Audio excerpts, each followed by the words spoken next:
All right, guys, we're continuing on in our close reading of important items in Fahrenheit 451. So I want to come now and take a look at the Mechanical Hound. Mechanical Hound is an important character in the story. Technically, it is a character, but it's also part of this technology motif. Okay, so we want to think about the symbolism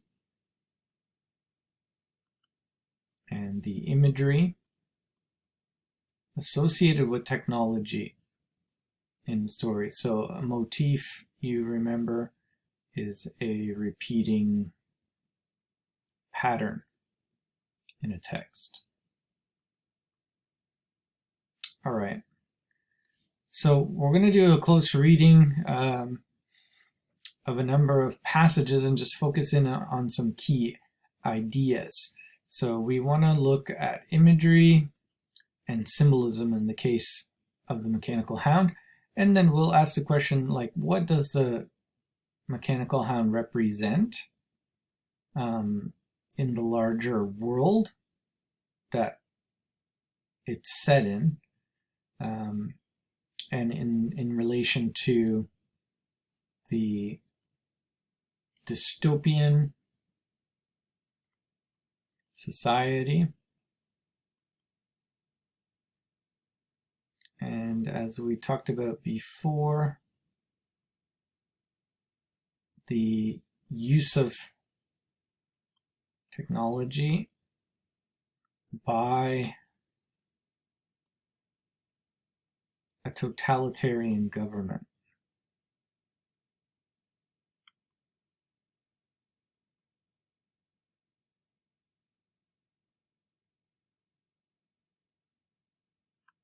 All right, so let's do some reading here. The Mechanical Hound slept but did not sleep, lived but did not live, in its gently humming, gently vibrating, softly illuminated kennel back in a dark corner of the firehouse.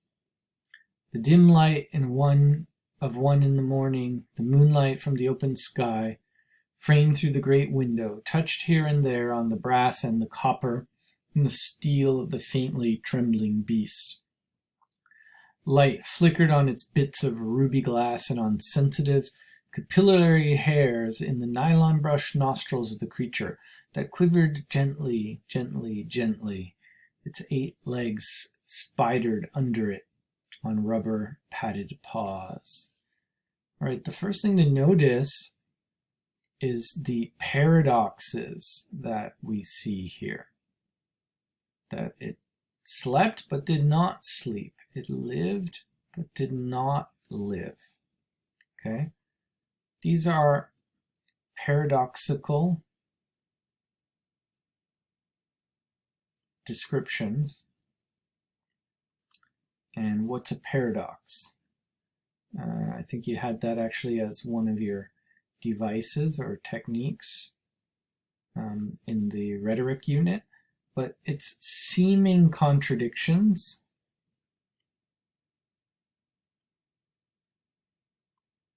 that point to a deeper truth.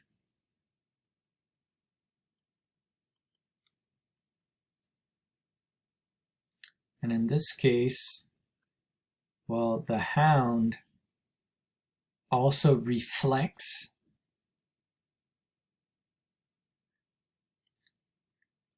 the people of the society.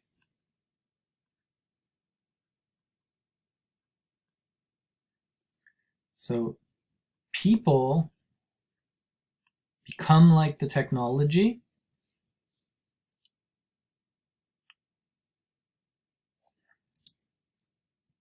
People become like technology, and technology becomes like people. Hey, sorry.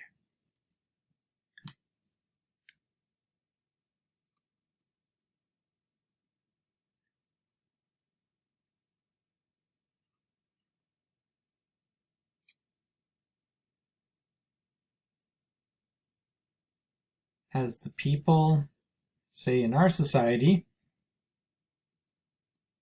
become less social because they use social media,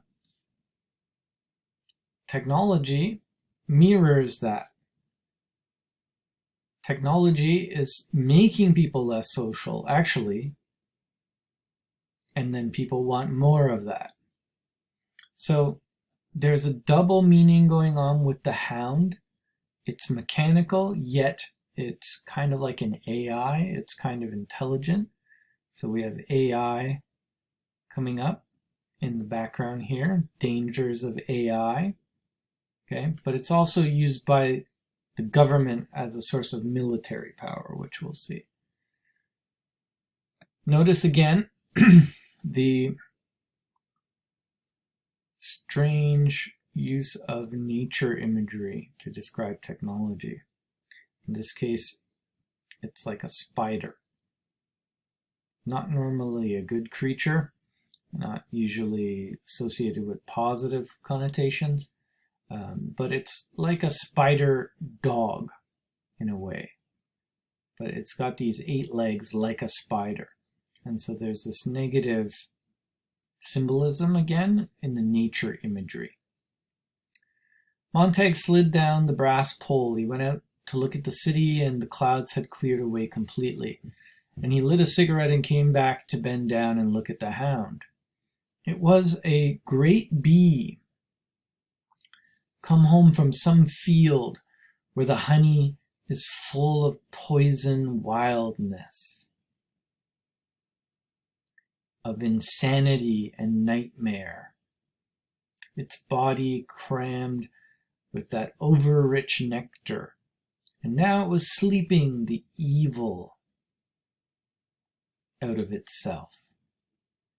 Notice again, even where a bee, which can be a more neutral nature imagery, okay, so thinking about the nature imagery here, even though it's a bee, which is not necessarily dangerous or deadly like a spider or a snake, in this case, the bee, what's it getting?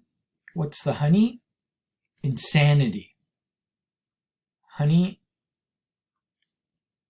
is madness, is evil. What is it? Poison. Okay? So poison again, connected with venom, snakes earlier. Now we get this bee is harnessing poison and insanity and nightmare. From where? What is the hound getting? Well, it's from the world, from the society. Well, what's the narrator saying? The society's gone crazy. It's a nightmare out here. It's a nightmare world. And the hound is tracking down people in this nightmare world. Hello, whispered Montag, fascinated as always with the dead beast, the living beast. Nights, when things got dull, which was every night, the men slid down the brass poles and set the ticking combinations as the olfactory system of the hound, and let loose rats in the firehouse areaway. And sometimes chickens, sometimes cats that would have to be drowned anyway, and there would be betting to see which the hound would seize first. The animals were turned loose. 3 seconds later, the game was done. The rat, cat, or chicken caught half across the areaway, gripped in gentling paws, while a 4-inch hollow steel needle plunged down from the proboscis of the hound to inject massive jolts of morphine or procaine. The pawn was then tossed in the incinerator. A new game begun. Okay, so the hound has this kind of needle, and it injects drugs, powerful drugs, into its victim. And sometimes firemen are bored and they're just playing games, having the hound, attack various things. But how does the hound track? Well, hounds, as in the dog type of hound, they have super powerful noses, super powerful senses in their nose that can smell and track animals. Well, so does the mechanical hound. In the combinations here mentioned in the olfactory system. This means smelling. Okay, what can the hound smell? What is it smelling? We're going to see the hound can smell fear, nervousness. Somehow its software is calibrated to smell people who are worried or afraid of something. Montag stayed upstairs most nights when this went on. There had been a time years ago when he had bet with the rest of them and lost a week's salary and faced Mildred's insane anger, which showed itself in veins and blotches. But now at night he lay in his bunk, face turned to the wall, listening to whoops of laughter below and the piano string scurry of rat feet, the violin squeaking of mice, and the great shadowing motioned silence of the hound, leaping out like a moth in the raw light, finding, holding its victim, inserting the needle and going back to its kennel to die, as if a switch had been turned. Montag touched the muzzle. The hound growled. Montag jumped back. The hound rose, half rose in its kennel, and looked at him with green-blue neon light flickering in its suddenly activated eyebulbs. It growled again, a strange rasping combination of electrical sizzle, a frying sound, a scraping of metal, a turning of cogs that seemed rusty and ancient with suspicion. "No, no, boy," said Montag, his heart pounding. He saw the silver needle extended upon the air an inch, pull back, extend, pull back. The growl simmered in the beast, and it looked at him. What's going on here? Why is the beast, why is the mechanical hound suspects or senses something wrong with Montag?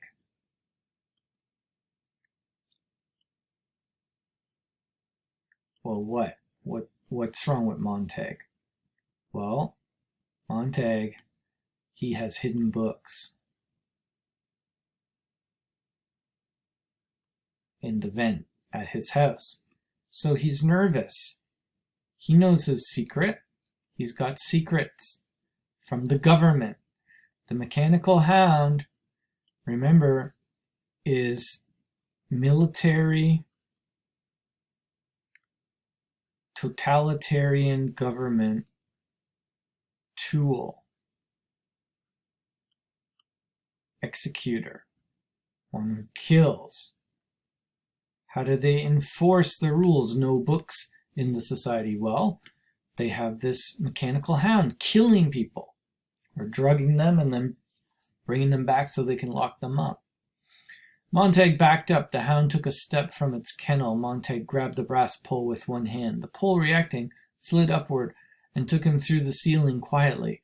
He stepped off the half-lit deck of the upper level. He was trembling, and his face was green-white. Why? He is in actual danger here, because he has contraband, stolen books at his house. Below, the hound had sunk back down upon its 8 incredible insect legs and was humming to itself again, its multifaceted eyes at peace. Montag stood letting the feeders pass by the drop hole. Behind him, 4 men at a card table under a green-lidded light in the corner glanced briefly but said nothing.